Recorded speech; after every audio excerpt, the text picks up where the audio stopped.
Dear 2025, it's me. You haven't met me yet, but I can't wait to meet you. There's something so nice and satisfying about the sound of 2025. It sounds so monumental. The rational part of my brain is trying not to have super high expectations about your promise of a fresh start, but the romantic part of my brain falls right into your trap. The promises of new beginnings and a slate wiped clean.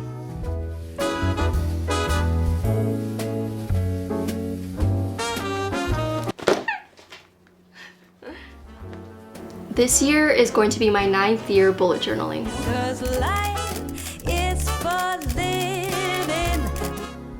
More on that topic a little bit later, but first, let's get our journal set up for 2025.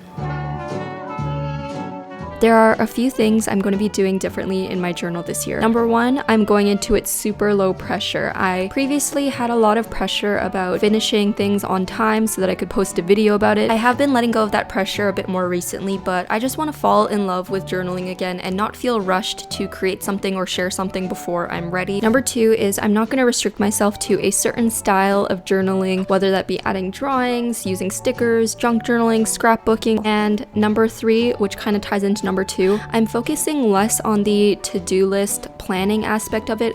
I'm definitely still including that because I love writing my to-do list, but I'm no longer a student. I'm no longer just a creator. I have businesses. I have separate planning tools for different aspects of my business, so just having one main bullet journal or planning tool doesn't really work for me anymore. Recently, I've noticed myself gravitating towards using my bullet journal as a journal to write down my thoughts for mental clarity and just to have a track record of my life. And I still do add my to-do list and certain planning things in there, but I'm just not restricting myself. And number four, of course, just to have fun with it. When I was thinking about these rules, or lack thereof, I guess, the first thing that came to mind is patchwork and quilts. The idea of patchwork really worked perfectly with this mindset that I'm going into bullet journaling this year, just because I like the idea of stitching together things from different fabrics, different styles, and putting it all together into something unique. You know, there's no perfect way to patch things together. Separately, these little scraps of fabric might just seem like something you could throw away, but when you put it all together, it creates something beautiful. And I wanted to bring that idea into my bullet journal this year, just gathering my different interests and aspects of my life into one notebook, imperfectly patched together into one big quilt. I've been super inspired by patchwork, and I actually have a few products coming out next year that sort of fit in with this theme, so I thought this would be the perfect theme to kick off my 2025 bullet journal. And honestly, I just thought that it would be fun to draw all these different patterns, choose different colors for the patterns. And like I mentioned in my 2025 Doodle Planner video, I've been taking a lot of inspiration from fashion because I have been designing a lot with textiles and fabric lately for Shop ARL. So for this very first page in my journal, you can see I'm creating different squares of patterns that look like different pattern fabrics. I have ginghams, stripes, plaids, floral patterns, and it was easy to do this in the Docker notebook because I just mapped out the size of the squares with my pencil and then went in with my markers to create the different patterns. And I honestly didn't have a specific color palette or pattern going into this. I just sort of built it out as I went along. So on this little quilt rectangle I made on the first page, I wanted to put a photo of me. And this is something really cute that I've been seeing a lot of people do in their journal lately. It's put a photo of themselves at the beginning of the year on the first page of their journal, and I think it acts as a really nice marker for the beginning of the year. On the left side of the spread, I created a spread for me to write a letter to my future self, and I thought these two spreads together are such a cute idea, like the photo of myself at the current time and then a letter to my future self so that I can go back to it once I finish this journal or at the end of the year.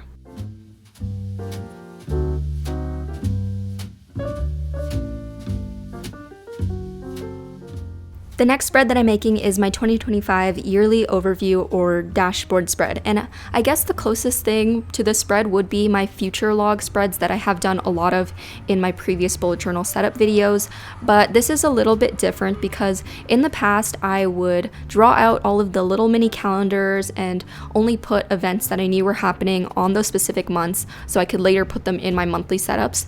However, what I noticed I didn't like about that is having to split up all the months on different pages ideas because I really like to see a big map of the year where I can see roughly what's happening when, and you know, I can pencil in, let's say for example, I think a launch for Shop ARL is going to happen in May or in spring, and I can pencil in, okay, I'm going to try to block off some time for vacation here. For me personally, my schedule can be pretty turbulent sometimes. It's really weird because I simultaneously have to plan very far in advance for things like Shop ARL, where we're already planning and designing products for 2026, but also be very flexible because a lot of last minute things come up. So I like having a space where I can see a rough map of things that are going on throughout the year, move things around. In this page, I'm not going to be afraid to cross things out, and it'll also be easy for me to add like sticky notes on top if I run out of space. I didn't feel the need to write out all of the little mini calendars for each month on the spread like I typically would in a future log because, like I mentioned, I use different planning tools. For example, I have a shared calendar for Shop ARL that the people that I work with also have access to, and obviously that has to be digital, so I am looking at my phone and my digital calendar a lot, so a lot of the exact dates are on there, but this is more for just mapping out the year. And then any specific dates or events that I want to mark down or remember will be in the specific monthly setup that I do, and also of course in my digital calendar. For the header of the spread, you can see I drew out the fabric pattern swatches at the top to create this quilted banner at the top, and I also brought out my alphabet stamps, which I haven't used in a while, and they were all scrambled up when I brought them out. For a while I was just trying to find the specific letter that I needed, but then it took so long because I couldn't find the letter, so I had to stop and reorganize all of the letters in alphabetical order. But honestly, this was very relaxing to me, boring repetitive tasks like that. And then underneath the header, I divided it out into 12, one for each month of course. It fit perfectly, 6 on each side, 3 per column, and this is the perfect amount of space for me to write out any launches that we have planned, photo shoots, any trips or business work trips that I have already booked, so that I can see a nice overview of my year. If you do want to create a spread like this but you want more space per month, I thought of the idea of making a fold-out spread so you can make the monthly boxes bigger. Unfortunately, I thought of this after I made this already, so maybe I'll implement that if I do like this system for next year. So one of my biggest accomplishments this year was doing a Toronto pop-up with Shopify, and Shopify is actually the sponsor of this video, so thank you so much to Shopify. It has really been a big year for me and Shop ARL and the Doodle planner, and none of that would have happened if I didn't start on Shopify 6 years ago. Shopify, of course, is a commerce platform that helps you start, manage, and grow your business. It was so easy to learn and use the platform. They have a lot of different shop templates. 6 years ago, when I knew nothing about starting a business, I built out the shop website myself at home in my bedroom. I did not have a web designer, a coder, a developer, or anything. And that's honestly why I'm such a big cheerleader of Shopify. I love how they're breaking down the barriers of entrepreneurship so anyone can start a business. It's like Ratatouille, you know, anyone can cook, but anyone can start a business. So if you've had a business or side hustle idea written in your journal for years or on a little napkin somewhere, and your New Year's resolution is to start one, then I definitely encourage you to take that first step. Shopify will be there every step of the way. They have all the tools that you could ever need, marketing tools, analytics. You can connect to your social media sites to sell on Instagram and Facebook and Pinterest. And even if you want to sell in person, you can connect to Shopify POS, which is what we did at the Toronto Shopify pop-up. So if you want to join the millions of people selling in over 170 different countries online and in person through Shopify, then I have a free trial for you. It's in the description box. There's also a link and QR code over here. So you can get started with that first step into starting a business and accomplishing all your New Year's goals. The next spread that I'm making is a goal setting spread, and if I'm being honest, I haven't yet had the time or energy to even think about my goals for next year. It's just been super fast paced at the end of the year because, you know, being in the planner business, the end of the year really is the busiest time for me, but I am excited near the holidays to have some time to really reflect and think about my goals for 2025. And in the spirit of this video, I wanted to make a goal setting spread that had space for me to breathe and for me to add stuff to it.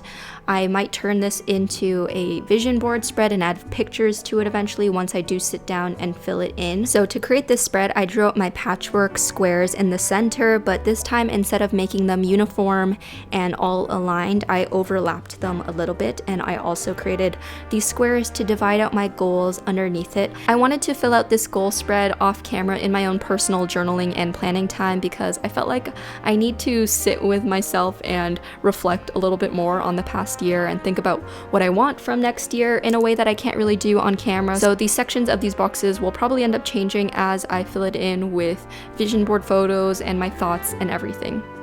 The next spread you see me making is my 2025 bucket list spread, and I did the same style of patches at the top, the sort of mismatched sizes and shapes, and then underneath it is where I list out the bucket list items. Of course, I added some of my own little quirky bucket list things, and this is also where I'm putting like TV shows and stuff that I want to watch just because I don't know, I just wanted to combine it all into one place this time. But also I left some empty list items because this year I thought of the idea of getting some of my friends and family members to think of some bucket list items for me because maybe they'll think of things that they think I should try or do this year.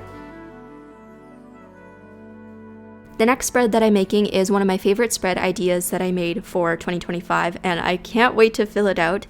I thought of the idea of making a time capsule spread, and I think this is really fun. It does lean kind of scrapbooky, junk journal-y. One of my favorite things to do from time to time is to look back at my old bullet journals because they do capture who I was at that time, and you can see my thoughts, you can see my interests, but I wanted to take it a step further and really make a space for me to capture who I am at each month during this year. In my previous bullet journal setups, I've made spreads like my year in photos or my yearly camera roll where I put a picture from each month in my bullet journal, and this is similar to that, but I added a few different sections. So first up, I cut out my pages so that I could have a mini flip book and include all of the months and not have to decorate each spread. And then I created this border on the background pages, the wider ones, with my little fabric tiles. This turned out so cute. It did take the longest out of all of the spreads I made. Still honestly relatively quickly, but as you can see, there was a lot of squares to put down, but it was really fun to patch together different shapes and sizes of the fabrics and patterns. When creating this patchwork design for all of the spreads in this setup, I used the base color of each pattern, for example, the light pink in the polka dot, to first map out the square or rectangle size. And like I mentioned, patchwork doesn't have to be perfect, so some of them are squares, some are rectangles of different shapes and sizes, and it doesn't have to be perfect. And then I went in with the details after with the darker pinks for the polka dots or the argyle pattern, and I found that went by really quickly. But guys, look at how cute this spread is. I think it just looks like a cozy blanket, and I like the fact that there's a mini flip book in it so I can see the pattern of this blanket no matter what page of my time capsule I'm on. I used my stamps to create a title at the top with the words 2025 time capsule, and then I used one of my Instax photos to map out the size.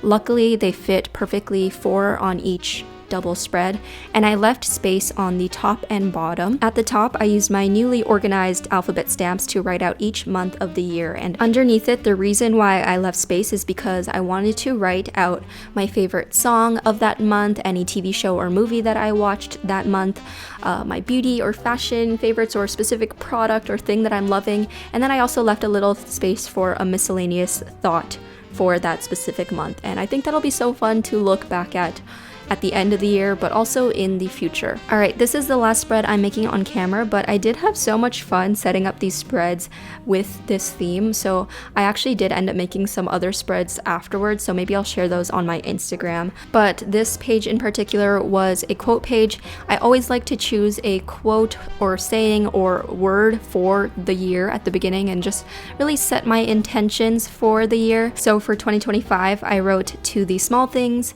the big things, and everything in between."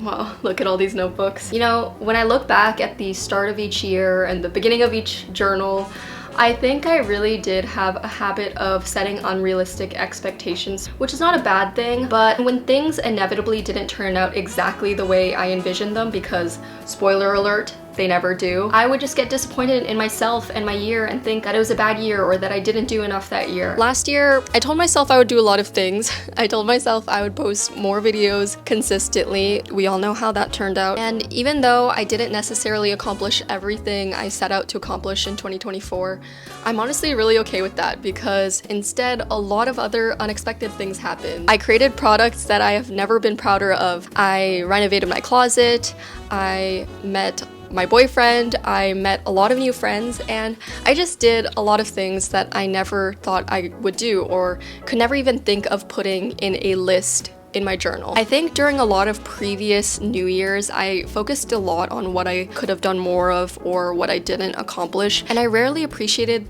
myself for the work that I did do along the way or the instincts that I followed throughout the year or the small moments of joy and love that I felt. It really is about the journey and not the destination, which I know is a cheesy saying, but there's a reason why cheesy sayings are said a lot, okay? And I do think that as much as other people can tell you things or give you advice, or you can read these inspirational quotes on Pinterest, or even just hearing me say it to you, you do need to experience life and just have that moment where it just hits you right in your face and you truly understand. And I don't know, I feel like this realization really sunk in for me this year. So I'm excited to experience more things and learn more things about myself, and maybe I'll change my mind about all of this in a few years' time, but you know, that's part of the journey. So 2025.